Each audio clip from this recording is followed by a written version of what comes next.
Hello and welcome back to Dukascopy TV. I'm Monica Gibson and with me in the studio today is Rene Philippe. Rene, welcome to the studio. Thank you very much, Monica, for your invitation. Nice to see you, Rene. Now, we're talking about offshore accounts. Obviously, the benefits in opening up such an account is for the tax benefits, right? No, actually, this is not true. Most people, when they talk about offshore company, always talk about tax evasion. But this is not the sole point of an offshore company. You have many reasons why you can open an offshore company. For example, to protect your assets. Not only from your creditor, but against your government.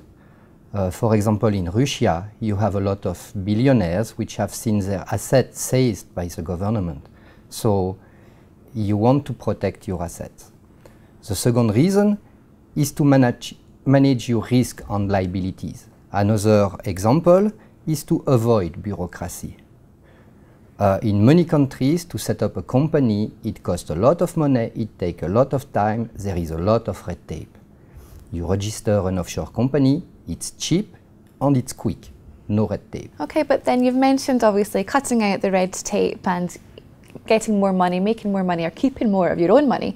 But are there times when offshore accounts do more harm than really good? Yes, there are cases where registering an offshore company may not be the right solution for you. One case which is a good example is, for example, residential real estate ownership. Imagine that you purchase a condominium in Thailand, for example, and you purchase it with an offshore company. You will have an immediate tax burden. In Thailand, there is a tax called house and land tax. You purchase with an offshore company, you will pay 12.5% of the rental value of your condominium to the tax administration. You register it as an individual, you don't pay this tax. When you resell the property, you are a company, you will pay the special business tax. Tax liability will be overall 6% on the selling price. You are an individual. After 5 years of ownership, you don't pay the special business tax. Tax liability, 2%. And this is not the case in Thailand. In Thailand, it's also the case in France, in Belgium, in Spain, in many countries. In many countries, purchasing real estate through an offshore company can do more harm than good. Okay, and so there's obviously a lot of information out there and people have to make sure they're doing the right thing. Perhaps you can tell us some of the do's and don'ts when it comes to offshore accounts. Oh yes, with pleasure. The first don't do is don't choose where you will register your offshore company. Because put it this way, I'm sorry, but you don't know what you are doing. Okay. That's the truth of it. The second thing is you have to select your offshore service provider. If, for example, you send an email to an offshore service provider and you ask him for a Belize company with an offshore account, and all the guy is doing is sending you a quote or an invoice, run for your life. Okay. Oh, really, run for your life. That is a warning. What the correct answer that should be given to you is this. What is your nationality? What is your citizenship, your place of residence? And what is the purpose of or business of the company? With this information, I can work and I can determine what is the best place for you to register your company. Okay. Other don't do. It's just common sense. Don't flash your offshore ATM card. Don't tell all your friends that you have an offshore company because they may be your friends, but denunciations can happen. Don't spend more money than you declare.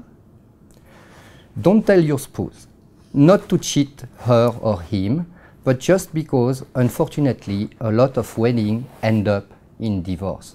And divorce can be dirty. Okay, it's never a pleasant situation, but no, it's never a pleasant situation, but during divorce, people just revenge. You know, revenge is the master word of divorce. Now that's it's very interesting to say, you know, that you have to basically keep this to yourself and not to tell even your closest partners. But if it is all above board, why this sort of cloak and dagger approach then? Because while we do not condemn tax evasion, The point is you still have people which are registering company for this purpose. On the point, those people should be careful of what they are doing. And is there any sort of perfect solution for an offshore account? Can a provider, an offshore provider, give clients the perfect solution to tick all the legal boxes, the necessary legal boxes, but for them to keep and retain as much money as they possibly can? No, Monica, unfortunately, it's really not possible anymore. When we talk about offshore solution, there are no 100% perfect solution. It does not exist anymore. We can devise for our customer good solution, but every solution we will devise will have advantages and drawback. The thing is you have to be honest with your customer and you must spell to him what the drawbacks are. If before the customer set up his offshore company, he must do an informed decision. He must know not only of the benefits, but also about the drawbacks. The second problem, Monica, is this. Put it this way. I will devise for you an offshore solution today. 5 years from now, this offshore solution that was good at the time may not be good anymore. So if you have an offshore company, you should periodically check with a professional whether the solution you adopted a few years ago is still a good solution. Well, there obviously is a lot to take into consideration, but thank you so much, Rene, for coming in today and shedding some light on this really interesting topic. It's been a pleasure to have you here at Dukascopy.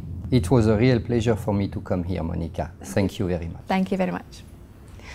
Okay, well that's all from Rene and myself for the moment, but make sure you keep clicking back to Dukascopy TV for many more exclusive interviews. Goodbye for now.